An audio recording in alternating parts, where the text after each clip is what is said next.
Hello and welcome to the EMS Improv podcast, where we engage, where we're mindful, and we share, tell our stories. I'm Eric Chase. We're powered by GEMS. Today I have a special guest from the left coast or the west coast. I'll give her name in just a minute here, but I want to read her bio. It's been phenomenal getting to know her, speaking with her, seeing her smile, feeling her exuberance about what she's done and what she's seen and where she maybe wants to go in life. And as we kind of walk through this conversation together for the next 30, 45 minutes. She's going to give you some pearls of wisdom. She's going to give you some insights. She may tell a funny story or a sad story or however you receive it. She's going to tell some stories. So without further ado, my guest is Joanna Sokol. She spent 13 years in the EMS field as both an EMT and a paramedic. Through her career, I got to slow down. I'm so excited, Joanna. She's taken notes and interviewed colleagues, and she's read everything she could about the history of EMS. Her new book, A Real Emergency, Stories in the Ambulance. I think it's amazing, by the way. That's not just to make friends and keep people happy over there. It's been something almost cathartic for me to read. We'll get into that further. It combines her own perspectives with those found in her research to help shed some light on her role that EMTs and paramedics experience in modern America. Sokol, in this case, Joanna, is very interested in the ways that throughout history, 911 ambulance tries to focus on the life-threatening emergency somehow, and we always seem to wind up as a safety net. The first line of care as opposed to the last line of care or an actual true emergency care for many of our patients. And the one thing that I want to emphasize before I give you the microphone, Joanna, is it doesn't matter where we are, whether we call them rescues, rigs, ambulances, trucks, buses, all that, whether we're from the left coast, the right coast, the east coast, the west coast, the north, the south, whatever state, we all experience this. And I'm just going to say, as I hand the microphone to you, I wish that your words, your experiences, and this platform will allow us to unite a little bit more in what we do, to have a little bit of grace and give each other a little bit of due regard and just say, yep, you're not in whatever city, state, and yet I see you as well. So without further ado, thank you very much for being on the EMS Improv podcast, Joanna. Thank you so much. I'm so excited to be here. So tell me about the impetus, really, because you didn't know initially, I don't think, that you were going to write a book when you were just kind of doing this research, or did you? No, I did not. It was never my intention in EMS to go out and write a book. I fell in love with this field. I did it for, like I said, 10 or 15 years, depending how you count.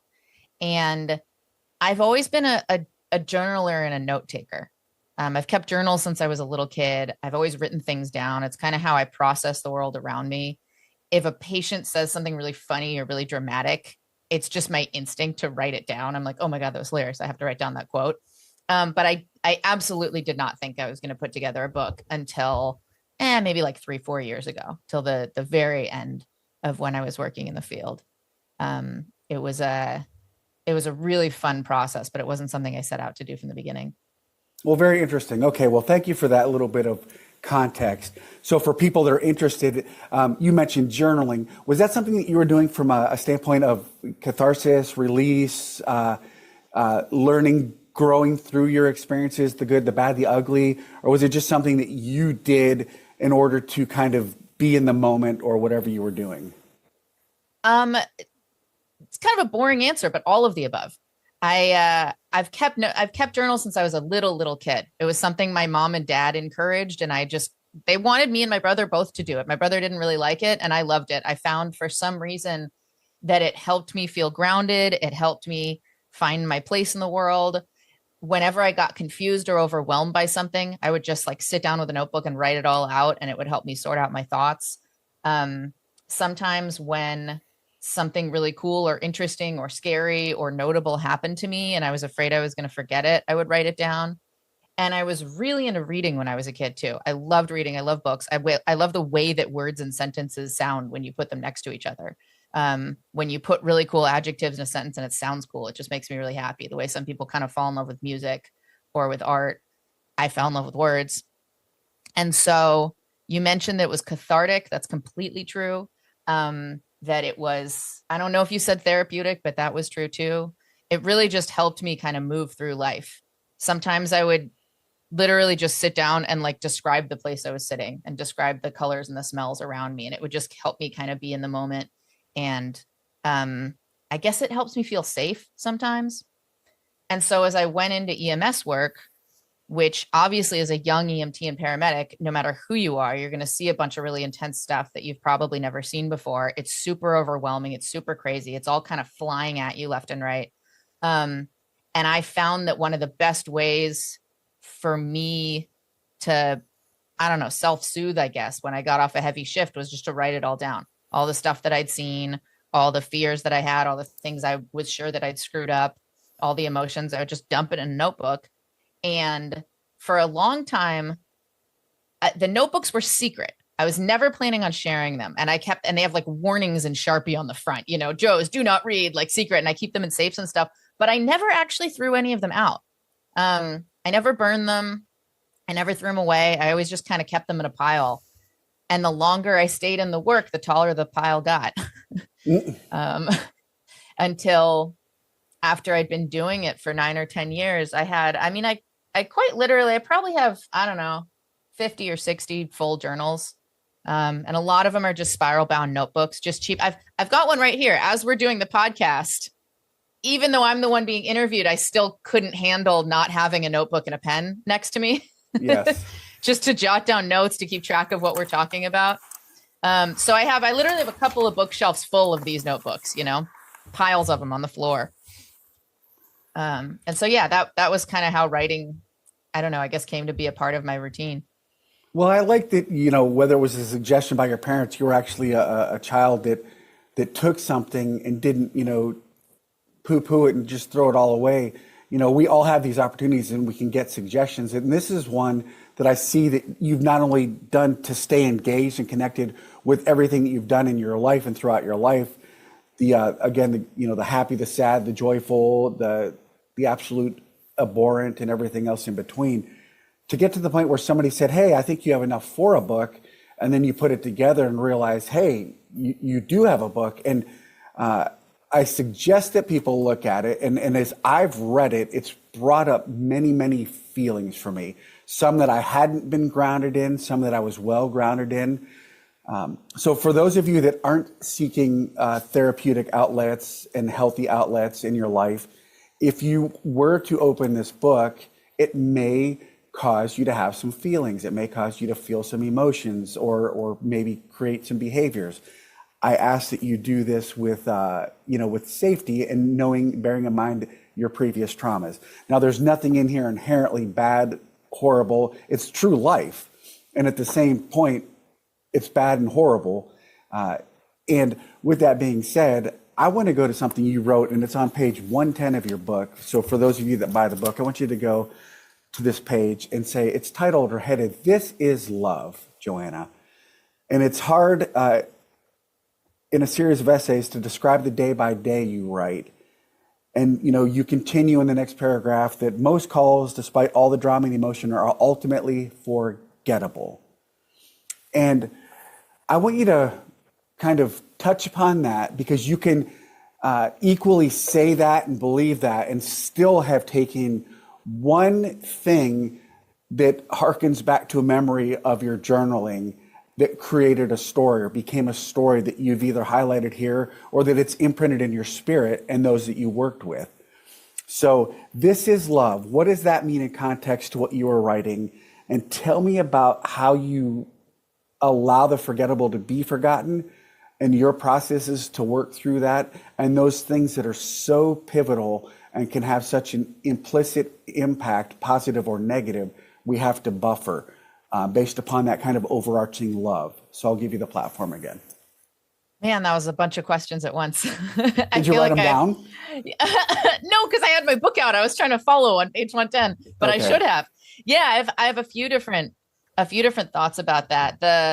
The passage that you're quoting, I think it's a really common experience for those of us who've worked in EMS or medicine, really any like front-facing busy job. that you'll run this 12 or 15 or 24-hour shift where you're dealing with all of this incredibly intense stuff. You know, people are living and dying and they're screaming at you, they're yelling at each other, they're scared, they're happy, they're sad, they're bleeding. And then at the end of the day, you finally get home and somebody's like, "Oh, how was your shift? You know, what'd you get today? Anything good?" And you're like, "I don't know." Because the day your brain has mechanisms in place to just blur it all together and wipe it out. You know, we physically can't remember all of the things that we see during the day. We'd go crazy. Actually just read a sci-fi book about a girl who wasn't able to forget things. And that was one of the plot points, was that it was really hard for her to stay in reality because she remembered too many details. Oh, wow. Yeah. It was pretty good. And so I very much so had that feeling during my work, especially a few years in. Once all the calls started to blur together, I started to feel almost lost, you know, almost like I was kind of floating and there was all this information flying at me and I didn't know what to do with it. And I started writing down all my calls. And it started actually as like a learning teaching exercise. I wanted to gather some data because I worked in San Francisco for about 8 years. The bulk of my medic career was in 3 counties: Santa Cruz, Reno, Nevada, and San Francisco. And when I was in SF, we ran a huge number of calls on homeless folks, a lot of mental illness, a lot of drugs. And part of me wanted to start to count things. It was almost a counting exercise. And so I started to keep these little notebooks where after every single call, I would write down just 1 or 2 words, you know, nothing that would violate patient privacy, just like tummy ache, code 2 to whatever hospital, or, you know, code 3, cardiac arrest, like patient lived, patient died, got ROSC, didn't get ROSC. And I started to do it really obsessively, just so that I felt like the calls weren't going away, because I would have this really intense connection with a patient, you know, this emotional connection. I would hold their hand, I would look into their eyes. And then 5 minutes later, I couldn't remember it at all. It would have just like evaporated. And so I started just writing everything down kind of obsessively because I wanted it to go somewhere. I wanted it to feel like the work I was doing something. And so the passage that you're quoting was a little essay I wrote about what it was like to have so many different calls and experiences just flying at you day in and day out and feeling sort of lost. And the chapter of that part, "This is Love," comes from one particular family I ran on. It was this older couple. It was an older gay couple. One of them was the younger one was probably in his 60s or so. And the older guy was in his 80s and was clearly on his deathbed. He was home on hospice. And they had called us and they were kind of freaked out.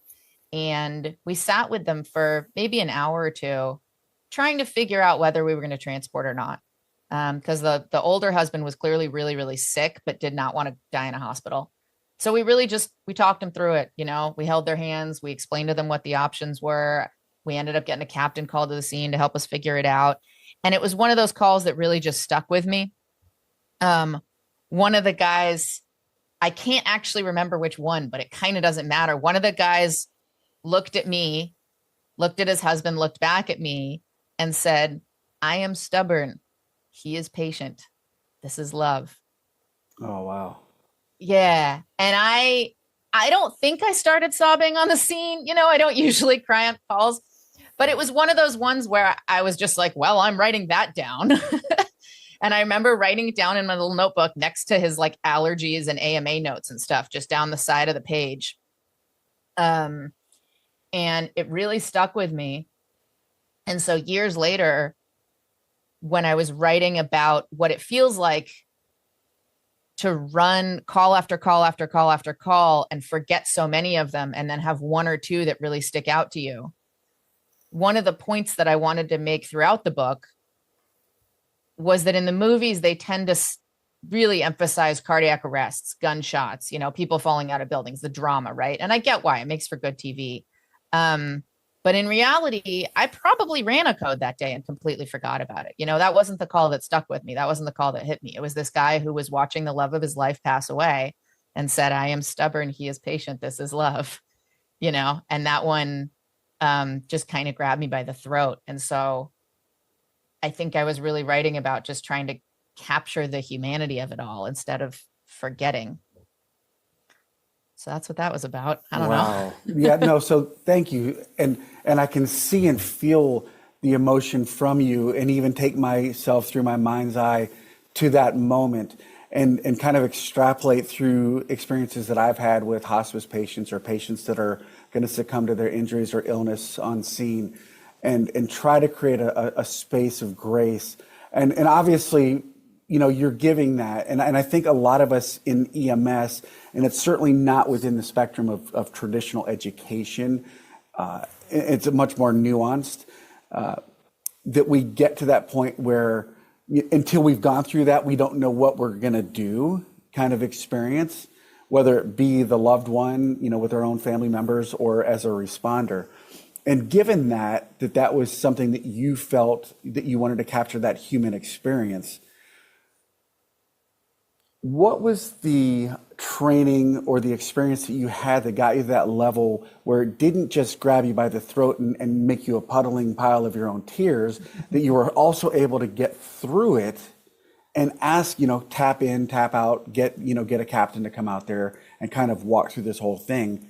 You didn't have to do it alone, so you had support. But what was the overarching kind of how you got there, and what kind of experience you had from that couple that made you feel enough peace to feel vulnerable simultaneously? Wow, it's a great question. In terms of experience and training, we talk a lot in EMS about how we get trained really well to run cardiac calls. We know the ins and outs of our medication. We know how to check vital signs and do a really thorough assessment, but we don't really get trained in terms of how to deal with a lot of the stuff that comes at us in our job. I've noticed on your podcast, you talk about emotional resiliency. You talk about strength of character and vulnerability and emotion. And we really don't talk about that stuff at all in most EMS programs. I think it's starting to change. And I had one guy I had a conversation with right after the book came out, actually, another writer named Sam Quinones, who is an amazing guy. He's written a lot about methamphetamine and homelessness and addiction in the US. And we were talking about EMS and the process of becoming a paramedic. And we were actually talking about how you learn how to drive code 3. But he asked me, he would say, would you say that EMS is almost more of a folk craft in that it gets passed along from like older members to younger members through practice, through oral tradition? And I loved that. I was like, yes, oh my God, I've never heard anyone in the field say that, but it's amazing because it describes so well. Whenever they say, how did you learn how to do that? With most EMS skills, and I think this is really common for EMTs and medics, you don't learn it in school. You learn it on the job. You learn it in the field. And for the most part, you learn it from somebody more experienced than you who's really good at the job that you get partnered up with, and you see them or they teach you or you watch them run a call. But I really love when Sam Q referred to it as a folk craft, because it really is just like the EMS community. We kind of teach each other how to do stuff. And everybody I know in EMS has had mentors. And when you ask them where they learned something, where they learned how to talk to people, where they learned how to be vulnerable, where they learned how to run a hospice call, I would bet you 99 paramedics out of 100 won't say they learned that in school or from a textbook. They'll say they learned it on the job from a really good mentor or preceptor or partner or captain who taught them how to do those things. And that's absolutely my experience. I learned from, I could start rattling off names, but it kind of doesn't, I'm going to name just like 20 random names of EMTs and medics that I worked with, because, and I think that's true for a lot of us. One of my first partners ever, Mikey, who I talk about a lot in the book, he's one of the first people who taught me how to deal with people in crisis. And he didn't give me a good, like 5-point lesson. There was no mnemonic to memorize.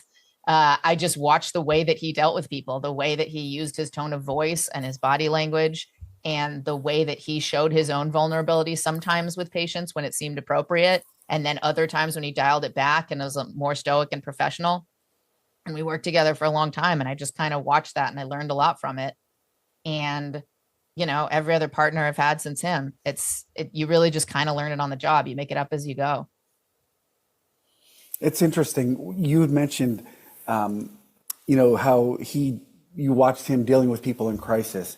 And as you put in the last part of your bio, you're particularly interested. I'm revisiting that because I think Yeah, absolutely. it marries up with this, right?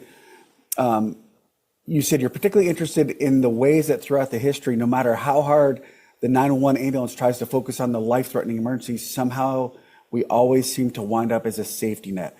And the safety net in this case is dealing with people in crisis.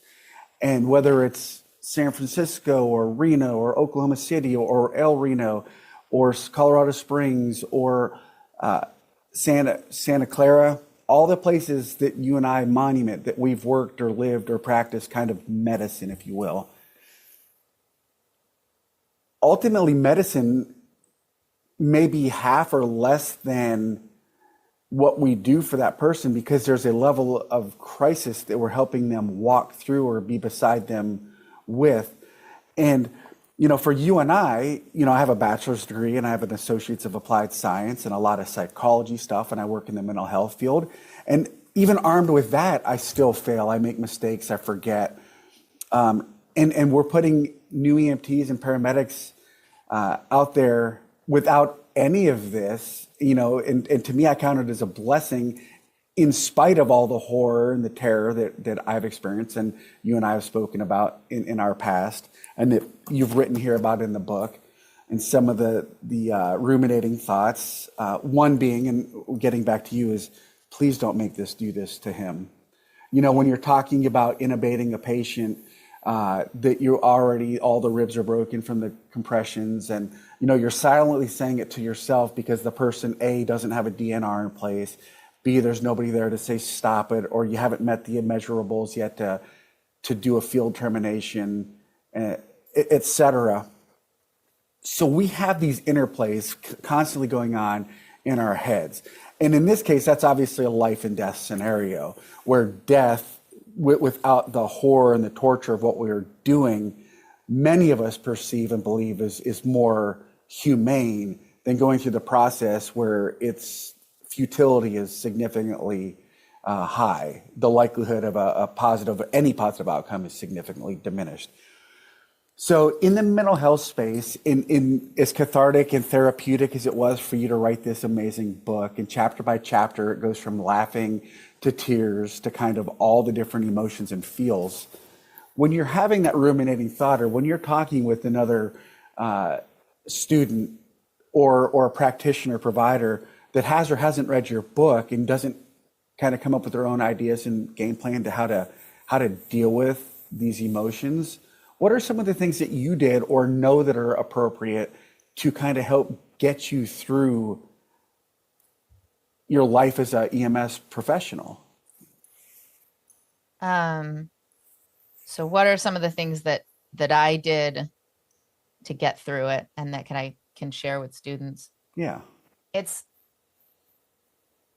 a tricky question for me to answer because it's one I've thought about a lot. I'm teaching EMTs and medics now. That's my main bread and butter these days. And I try to give them advice, and I always feel like I'm falling short because in many ways, I don't actually know how I got through it. I just kind of did, in that moment when you're in the job, you're at work.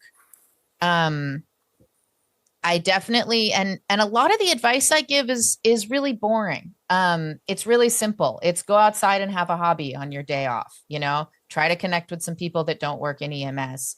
If you've got a pet nearby, make sure to spend a lot of good quality time with your pet on your day off. I had a dog who helped me through a lot of it. And in the moment when you're on the job, I think you try to have some empathy, but not too much. You want to be able to empathize and connect with your patients, but you've got to be able to turn it off sometimes and remain calm in the moment. And for me personally, it wasn't easy to do, but it was kind of natural.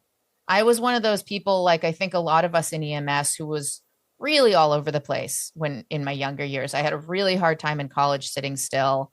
My my moods went up and down a lot.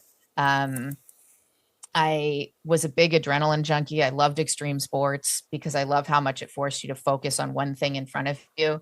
And so when I got into EMS, it tapped into that same vein. There was always so much stimulus and so much going on. And when I was on a call and there was one thing I had to focus on, for me, I found that actually incredibly soothing and focusing and positive for me. Whether the thing that was happening in front of me was happy or sad, the fact that I was required by my job to just focus on the immediate problem in front of me, I actually really loved it. It really appealed to me and it really suited me. Um, and the first few years of being a medic, I really loved the work. It was really fun. And then as time went on, I started to get a little rougher around the edges, and calls that I would have enjoyed a few years ago got a lot more challenging for me. And I think there's a lot of jobs out there that the longer you do them, the easier they get. You know, you get a bunch of experience, you get really good at it, it starts to get easier. And I think with EMS, that's true up to a certain point. You do get more experience, you start to know what you're doing, it's not as challenging. And then over time, a lot of us kind of reach this pinnacle. We hit a bit of a wall, and then the job starts to get harder again emotionally. It feels like our buckets are just full. We can't really handle it anymore. And I think that's when a lot of that resiliency really comes into play. And you start to have to figure out. And I think one of the big pieces of advice for students is just to focus on what's right in front of you. I always tell them, especially with the EMTs and the medics, just go back to the ABCs, go back to the basics. When you get overwhelmed, when you're freaked out by a call, when you're caught up in the emotion of a moment, you feel yourself getting really angry or really sad, just try to figure out how to take a deep breath and literally go back to airway. You know, is my patient breathing? Is the airway open? Do they have a pulse? Okay, let's go from there. You know, even in a really crazy situation, this guy's buck naked. He's in the middle of the street. He's throwing his feces. The neighbors are yelling. There's a store owner threatening to sue you. The cops don't want to help, right? Even in that moment, you're getting really freaked out. You're getting really pissed off. You're getting caught up in the drama of the scene. And you have to just be like, okay, is this airway open? Yes. Is he breathing? Yes. What is my actual job right now? My job is to keep this guy alive, right? Does he have a pulse? Yes. And so it sounds kind of silly, but that was always my way of pulling back and just trying to get back to the medicine and get back to like the really, really simple BLS basics of what we do, and then go from there. And it's extremely helpful in the moment, but I don't know that it actually helps a lot as time goes on, because then at the end of the day, because you've put all that emotion and drama inside, you're allowed to help your patient. But then at the end of the day, those feelings have to go somewhere. And so at the end of your shift, that's when you get really wound up and angry, or that was the case for me. I was a big surfer. I surfed a lot on my days off, and that's not great advice if you don't live next to an ocean. You know, I don't know how helpful that is to people that don't live in California or like Florida. But it was a really, really great way for me to wash the week off. At the end of a really tough shift or a really tough tour, I would just go out in the ocean and basically paddle till I thought my arms were going to fall off. And by the time I got out, I was too tired to be angry anymore. And it helped me through it a lot. Well, I do appreciate that, and thank you. And to feel like a failure, even in the face of being an educator, you know, is like you said, that's currently your kind of bread and butter, because you've been in this transition period through life, and what's next, and what do I do? And I want to get to you here in a second. Your grandfather has a really good quote that he said to you. Going back though, the folk craft, you know, the kind of the teacher, the experienced FTO, the provider that just has this, you know, folklore almost about, even that they are the white knight or the black death or whatever we want to call them riding in, and they're the ones that we're like, yes, you know, and we're bowing down to, and you know, to them we give all the glory, right? And in many cases, it's for us to get through what we have to get through.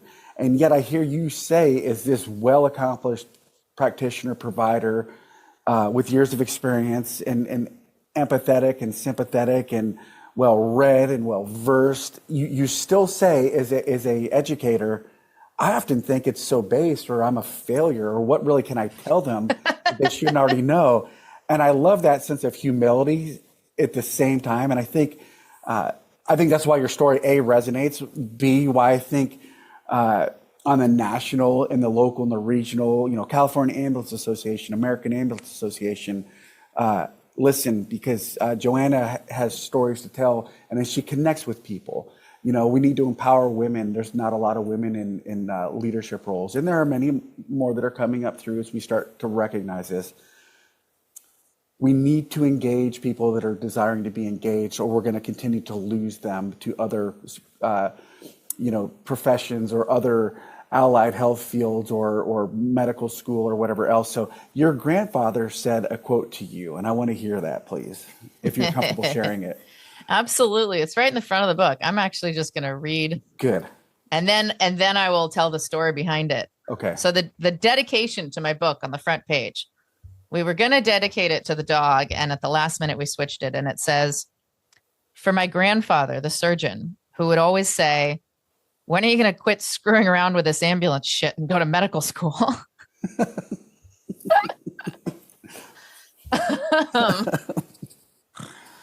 So my grandpa was an amazing guy. He actually he immigrated to the US from Mexico to become a doctor. He was part of a program where they were taking promising young kids from Mexico City into the army, and you would serve a few years. They would train you up as a doctor in the army, and then they'd release you to go be a doc in the States. So he fought in the Korean War. And went to medical, or he trained as a doc in the Korean War, and then moved up to the U.S. And he was a brilliant surgeon, really funny, really charismatic, really engaging, a lot of ego, which is common for surgeons. And he desperately wanted one of his children or grandkids to go into medicine, and none of them did. They all went as far from it as possible.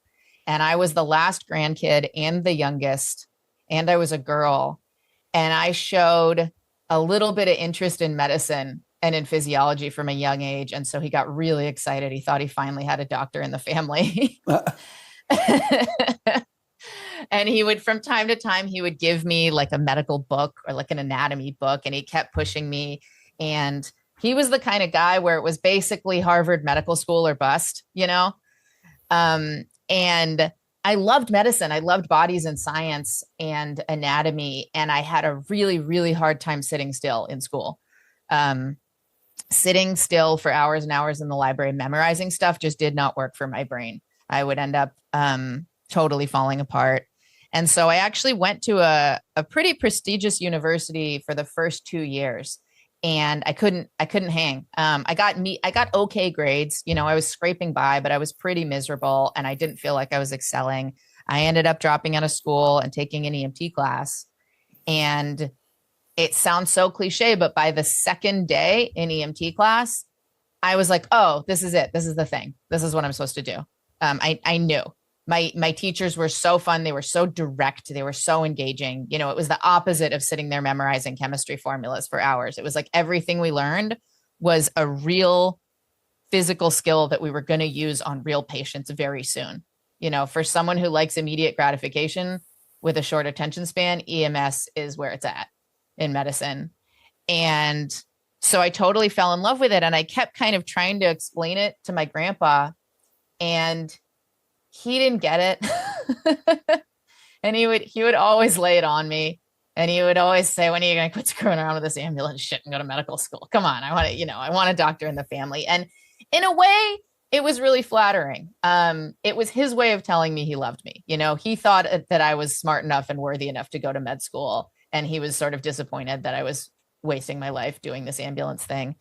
And so we were making fun of that one time, my boyfriend partner and we were joking in the kitchen, and he was like, you should put that on the front of your book. And I burst out laughing. I lost it. And I was like, oh my God, I want to. It's perfect. Because on the one hand, it's really funny. I think it's funny. It's kind of irreverent. It sets you up to not take the book too seriously, I hope. But on the other hand, I think it actually taps into something really real for a lot of EMS providers, which is that we all kind of feel like we're not as fancy and as important and as smart as the real medical people. Um, Doctors and nurses are part of this clinical chain of care that's respected in the medical community. And we're not really, especially in California, where we have such a limited scope of practice, we're not really seen as clinicians. We really are seen as techs. We're seen as drivers and techs and like people movers, even though these days we actually do a fair amount of medicine on the ambulance. And so I think a lot of EMS folk have had kind of a similar experience where you're like in this new career, you're trying really hard, you're memorizing all this stuff. It's incredibly challenging. It's incredibly fulfilling. And then the reaction from the rest of the world is like, oh, that's very noble. You must be very kind and very stupid. Right? we're seen as these kind of noble, brave dummies by the rest of the world that like clearly couldn't hang in a real medical profession. And so anyways, I don't know. I loved all of it. And mostly I just thought it was funny and silly and I wanted to throw it in the front of my book. And I asked my mom and all the cousins if they thought anyone would be offended by it. And they all, once they stopped laughing, said it was great and I should go for it. So awesome. Well, a tip of the cap. What was your grandfather's name? Mark Gorney. Que descansa en paz. He passed away maybe 10 years ago. But yeah, his name was Dr. Mark Gorney. Dr. Mark Gorney. Awesome. And go ahead. I do like dedicating my book to him, because he really was a big character in my life. And he's the one that did first kind of inspire me to go to medicine. So even though it's tongue in cheek, I actually like that he's right up in the front of my book. Well, I think it's fantastic and beautiful, quite frankly. It's amazing that where we live, where we decide to go to school, where we decide to do our vocation, our profession, our industry, whatever people can't agree or disagree about, what do we call an ambulance, let alone what paramedicine is. And paramedicine's in place of a doctor. It's not nurse, it's not this. And, if it was to be given the gravitas and the significance across the spectrum of society, as it should, I think we'd have less and less of some of these issues of feeling like a failure, not a part of the system, really only a link in the survival chain where, we're kind of just minimized and looked at as less than.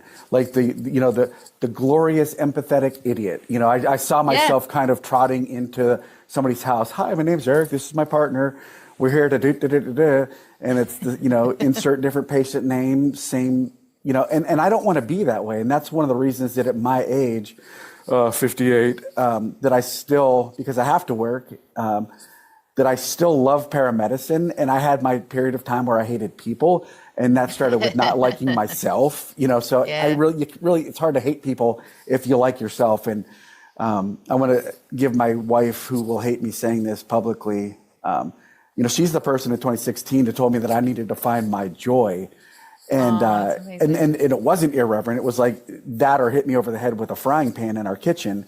And she chose words. And I think the words were impactful to the point to get me to a place where part of that is having conversations and taking pearls of wisdom from your experience, Joanna, and the other wonderful, beautiful, amazing human guests that I've had on. Human guests. I have not had any alien guests on, so that was a weird statement. I love it. Your life, your experiences, one of the things we talked about, and as we kind of start looking to wrap this up in the next, 7, 8, 10 minutes, transitional periods, because so many of us see this EMS thing as this, endearing, you must be a good person and you're also an idiot kind of profession. What are some of the thoughts you have about transitioning out of EMS?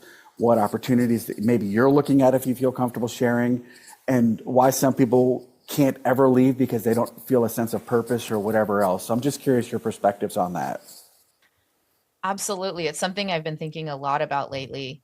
And one thing that did come up as I was doing the book has a lot of my own stories and experiences, but I also interviewed a bunch of colleagues. I did a bunch of research. Like you mentioned at the beginning in my bio, I read everything I could about EMS history. And one of the things I kept finding over and over is that this job really kind of chews you up and spits you out. Throughout history, at various times, they've tried to make it more of a career position with varying amounts of success, but it's been fairly common that you get 5, maybe 10 good years, and then your body starts to break down, and emotionally you start to break down. And unfortunately, right now, the way that EMT and paramedic certs are set up, the way that private companies and fire departments treat EMS, it's so rare to have a good government funded public health agency. Many medics do it for 5 or 10, maybe 15 years. And then you basically have a couple choices. You either have to go into nursing or fire, or you end up in a really, really difficult spot. This is an industry that I really love, I care deeply about, but it's really hard to promote. There's not a lot of opportunity for somebody. One of my favorite things about EMS is that not all of us are college educated. We've got people from all different backgrounds. It really is a trade school. You get a 2-year certification. But the problem is your late 30s, early 40s, your body starts to break down, your back hurts, your knees hurts, you've hit an emotional point of, breakdown, PTSD, whatever. But it's hard to handle the job. And then a lot of us are basically looking out at being in our mid 40s with one certification that allows us to do one job and is not particularly transferable to any other line of work. So you end up either completely starting over in a new career, or I do know medics that have made it through and just continued working for 20 or 25 years. And I look up to them. I love them.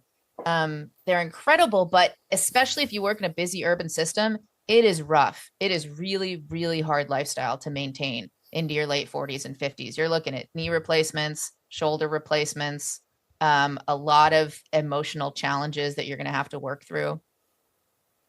And many medics go into either nursing or fire, which are both really great paths, but they're still a different line of work than EMS. They're kind of related, but it's different. And I'm very much in that transition right now. I started in this work when I was 23, I think, 22, 23. I worked basically throughout my 20s and 30s. And I started to hit that wall that I think is really common in my late 30s. I got injury after injury. Emotionally, the work was not as fulfilling as it had once been. I just started to kind of hit a wall with things. And I didn't have one big career-ending injury. I had a series of injuries and basically chronic things that just kind of got worse and worse. I played really rough in my 20s. I raced mountain bikes. I surfed a lot. And so I had a low back problem. I had my left shoulders falling apart. My right wrist was falling apart. And it got to the point where I just couldn't really do the work day in and day out. I was taking more injury leave than showing up. And I was like, this is no longer acceptable. And then I got a book deal, which was super cool. And I wanted to be able to take advantage of that. And so right now I'm 39 years old. I'm about to turn 40. I am extremely lucky financially. I've got some support from my family. I've got a solid partner that works his butt off. And I did manage to get a college degree. Even though I dropped out the first time, I went back and finished up later while I was working as an EMT. So I should be in a pretty good position compared to a lot of folks that have been in this work, but I'm still having a lot of trouble figuring it out. I'm taking prereqs for nursing or maybe PA school. But it's a big financial investment, and the nursing job market in California is really messed up right now. I am teaching EMTs and medics, which I love doing. It's incredibly fulfilling. It's really fun, but I'm not really getting enough hours for it to be a good full-time job. I'm doing it part-time right now at a couple of different places, but it's hard to find full-time work doing that where I live.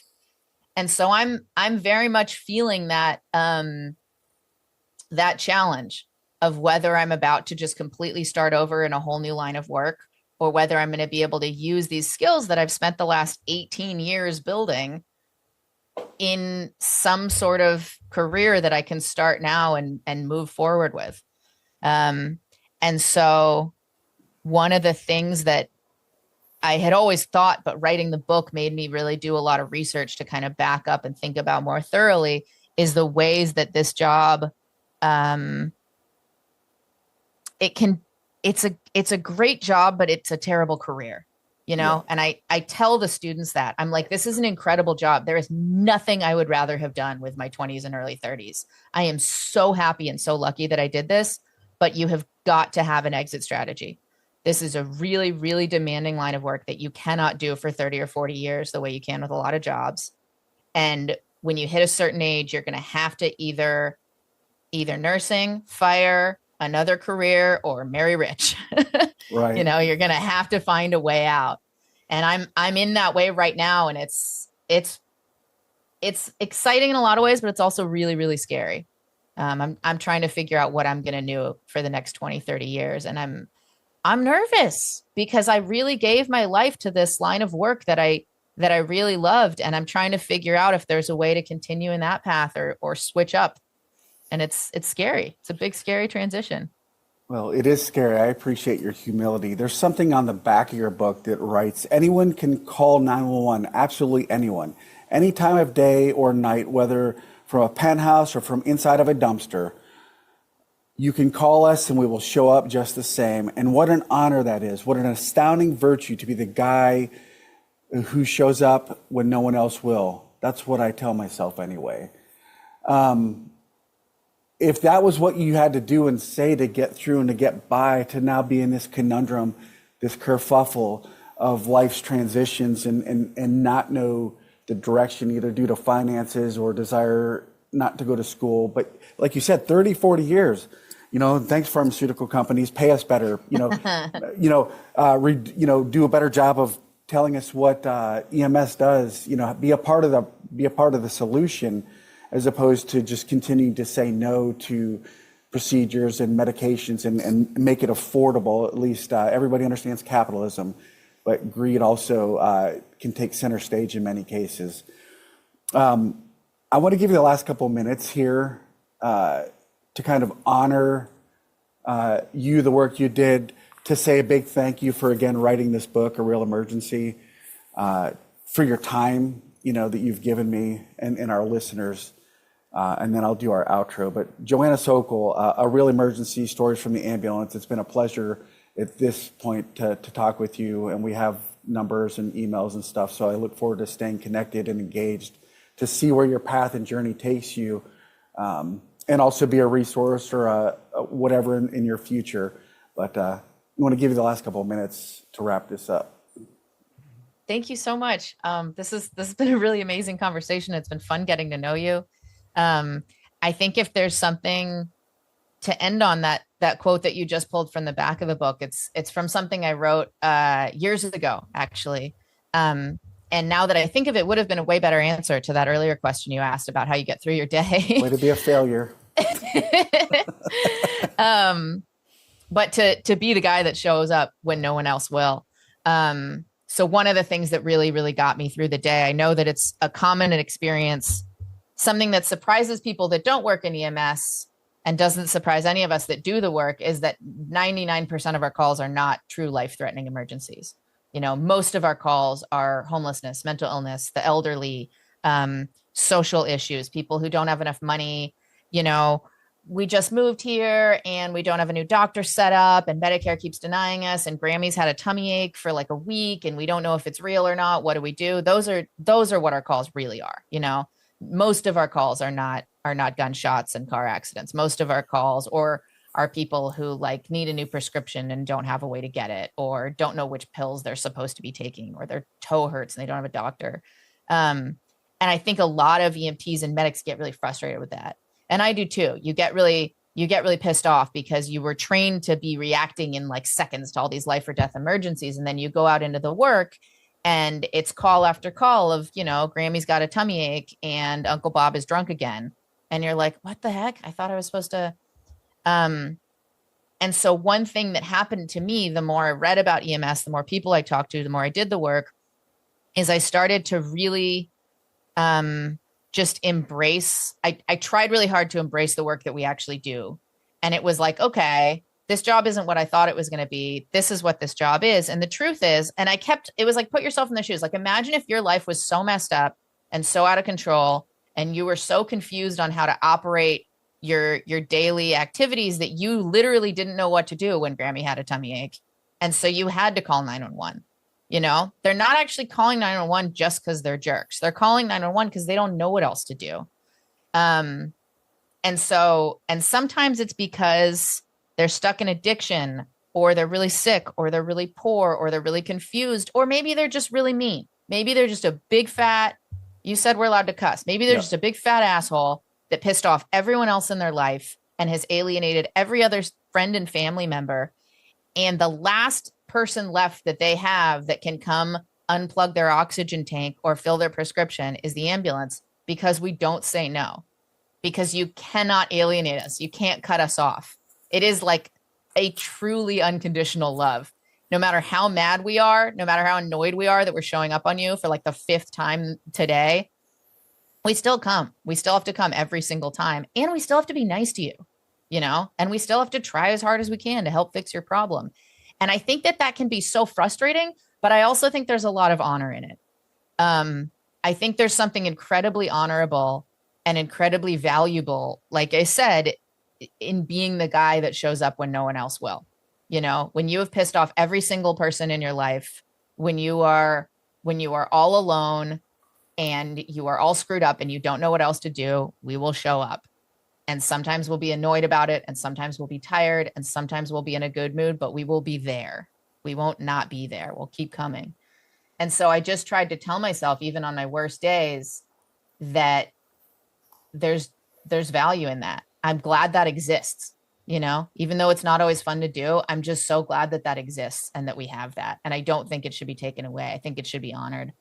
So that's just something that I tried to embrace, and I had to keep retelling myself that on my saltier days. You know, we all have bad days when we get annoyed, and it was just like, nope, this is what the job is. You know, this person needs help. They don't have anyone else to call. You're the guy. So you got to try to live, but you have to try to be equal to that. Wow. So yeah, that's what I tried to live by. I didn't always succeed, but I tried my best. Well, and that's the thing. So we tried our best. And as I wrap this up, Joanna Sokol, author, A Real Emergency, Stories from the Ambulance, a Californian, a beautiful spirit, a wonderful human being. The mantra, we will be there. I just want to ask each of you, since you will be there for people, to remind yourselves that you need who's there for you. Who's there for awesome. you.